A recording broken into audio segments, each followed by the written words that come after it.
Welcome to Concept Sniper Rifles, Takedown Rifles, and their employment. We had so much feedback from our first Concept Urban Sniper Rifle video that we're going to go ahead and do a series of them. What we're going to do is look at the employment of sniper rifles specifically to urban terrain. When you look at the situation in Iraq, and if we look at it from not the U.S. standpoint, but from the Iraqi insurgent standpoint, we can learn a lot of lessons. When we look at the Iraqi insurgent snipers that were operating inside of large cities, they either operated from building hides or vehicle hides. The question you ask yourself is, how are these snipers engaged and killed by coalition forces? And the reason is they gave off target indicators.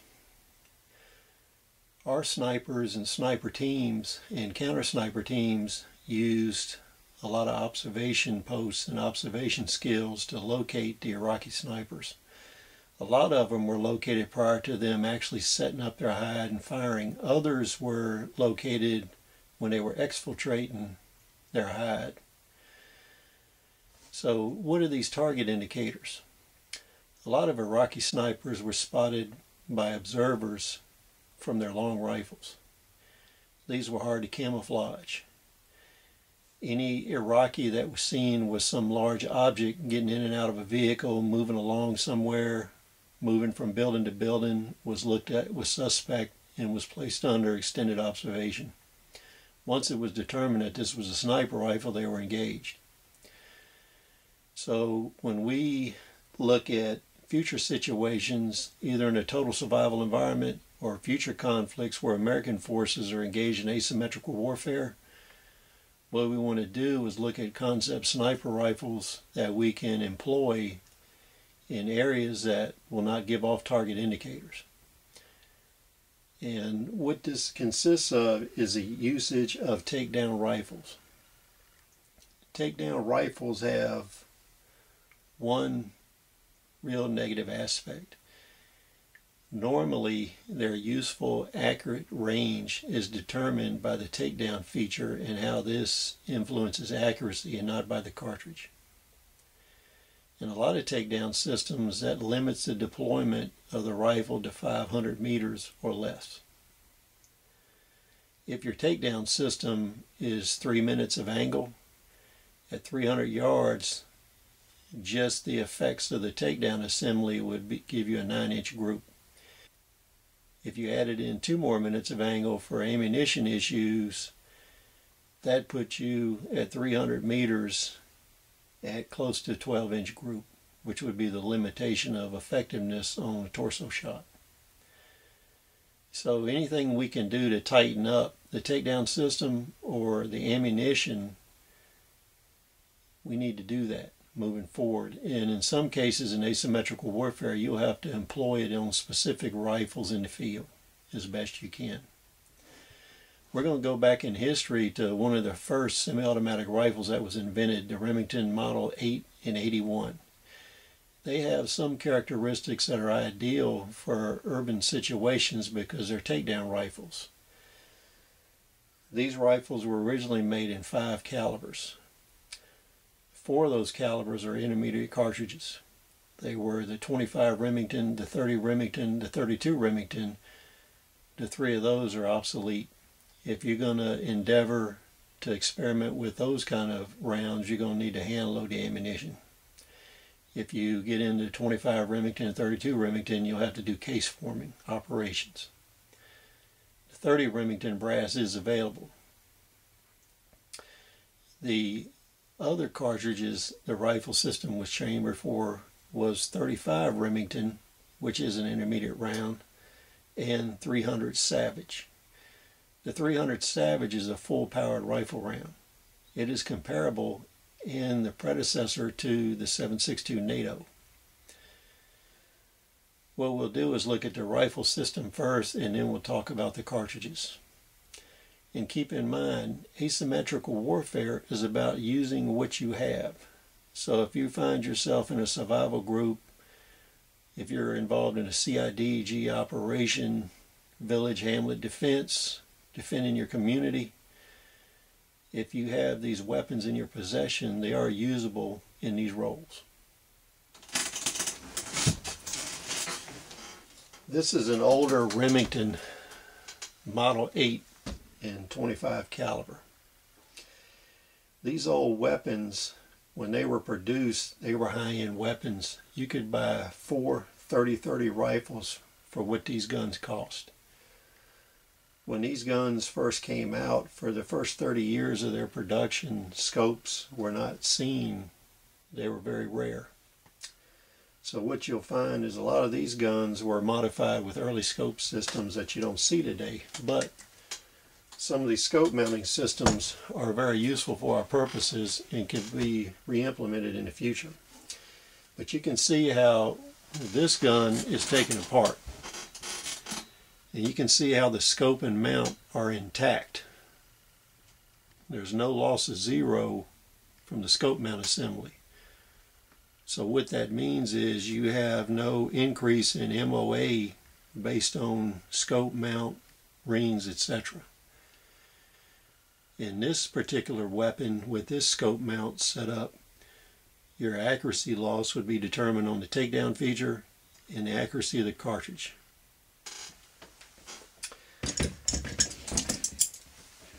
These fit together and take apart very easily. This is a unique gun because it's recoil operated.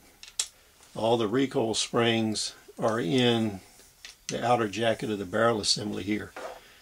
So it ideally suits this as a takedown weapon. And the attractive thing here is you end up with 2 packages that are approximately 24 inches in length, which you can easily conceal. You can move this in and out of vehicles if you want to employ vehicle hides. You can move this covertly in and out of vehicles, around buildings, whatever you want to do.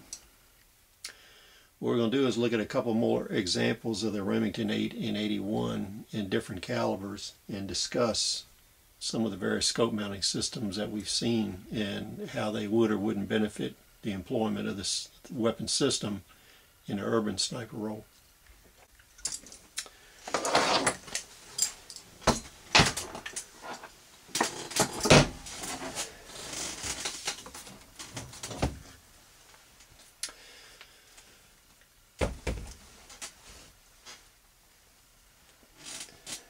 This weapon here is a Remington Model 81 and 300 Savage.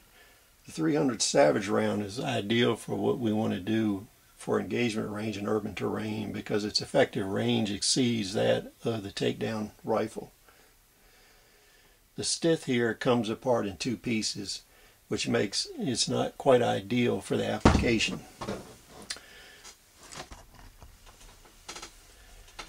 We can see here with the stith scope mount system, you have a front mount that's on the barrel jacket and a rear mount that's on the back of the receiver. So when you take the weapon down here, you have to unscrew this. This is a compression fitting. Sometimes the scope will come out of them, sometimes it won't. On weapons where the scope, front of the scope will slide out, it's ideal. But you do lose some accuracy. This one is so stiff you have to use a takedown screw here. We'll unscrew that and show you what it looks like disassembled. This is the rear receiver half. This is the mounting hole for the takedown screw. This gives us a nice short piece. Very concealable and mobile. When we look at the rear portion of the stith mount, you can see the barrel mount assembly here and how the scope sticks off. This is a tension collar. You can remove the scope from this, but you lose a lot of accuracy doing so, so I wouldn't recommend doing it. But this gives you approximately a 30-inch. This gives you approximately a 30-inch long assembly and a 24-inch long assembly. Both are still within the range of portability. The 300 Savage cartridge is ideal for urban sniping. It's a predecessor to the 7.62 NATO, and during military experiments they found the neck was too short on the cartridge. But the 300 Savage was intended to do what the 30-06 would do with 150 grain and lighter bullets. It does not reach the potential of the 30-06 with bullets heavier than 150 grains. But in an urban scenario, this is ideal. One issue you will have with all of these commercial cartridges is the commercial hunting ammunition limits tactical penetration because it's designed to expand on big game animals. With this cartridge, you can reload or custom load match ammunition using military full metal jacket bullets. The 147 grain or 150 grain would be ideal. This would increase your tactical penetration and your effectiveness against body armor and barriers. This is a Remington Model 81 chambered in .32 Remington. It's ballistically equivalent to the Winchester .32 Special, so it falls in the 30-30 class. It is an intermediate round. This one has an interesting scope mount assembly on it. This is an old Griffin and Howie style mount. It is a tip down mount. So when we look here, you can see the details of the side mount assembly. If you want to switch to iron sights so you have scope damage, the scope just rotates down. And it's held by a set of springs. You can see the inside of the mount assembly here. It has a catch in internal spring assemblies. This way, when you bring it back up, it returns to zero. This is an interesting mount. It also is good within a 500-meter radius where you don't experience accuracy loss that would matter tactically. And it doesn't interfere with takedown of the weapon. If you choose to work with a .32 caliber round, it hasn't been in production since around 1975. So you would have to take 30 Remington cartridge cases and reload the ammunition for it yourself. One drawback of the .32 Remington of the cartridge that this weapon system is chambered for, it is known to be the least accurate. So you can expect 3-inch group at 100 yards. So that would be giving you approximately 3 MOA. So if you translate that out at 500 yards, that'd be around a 15-inch group. So you would be right at the area where your rounds start falling into the arms, throat, and lower stomach area if you were engaging a silhouette style target or a human. This is a Remington Model 8 that was customized probably 50 years ago. It has a more modern Weaver style mount system on it. And it is a takedown mount assembly. You can see here you have the screws where you can remove it. It does not interfere with the takedown feature of the rifle. It is a compact, clean, modern mount, easily adaptable to whatever style scopes you want to use. The .35 caliber round is very interesting. A lot of people will argue with you that it's not an intermediate round, but traditionally it uses 180 to 200 grain bullets, where most other .35 caliber cartridges use bullets in the 250 grain range. There are factory loads in the 150 grain range. They're low recoil, but people don't like them as much for hunting. For urban sniping, they may be usable with lower recoil. The issue with them is a lot of time the 150 grain load doesn't cycle the Remington 8 or 81 action. Another issue here is full metal jacket bullets are difficult to obtain for the .35 caliber, the 25 caliber, and the .32 caliber cartridges. With a .35 caliber cartridge, the full metal jacket bullets that are available are designed as round nose solids for hunting large animals. These are usually too high a weight for use in the .35 Remington. But you can take the 180 grain full metal jacket rounds that were designed for the 357 Magnum and utilize them in this cartridge. If you want a low penetration round, You can use 158 grain hollow point 357 Magnum bullets and load them in this cartridge. That gives you a low penetration round, if that fits into one of your tactical niches. The purpose of this video was to give you examples of items and technologies, although they're obsolete, that would be useful to you in asymmetrical warfare or a total survival environment. These weapons give you design parameters that you can use to either build or customize weapons. What you have to keep in mind is the weapon limitations here limit the range of employment of a weapon based on the technology. You have areas that produce inaccuracies. One of them is a takedown feature. One of them is the cartridge itself. These are basically hunting cartridges. They're not match cartridges.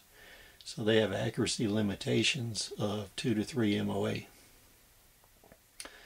Then you have scope mount accuracy limitations. And then finally you have the shooter limitations.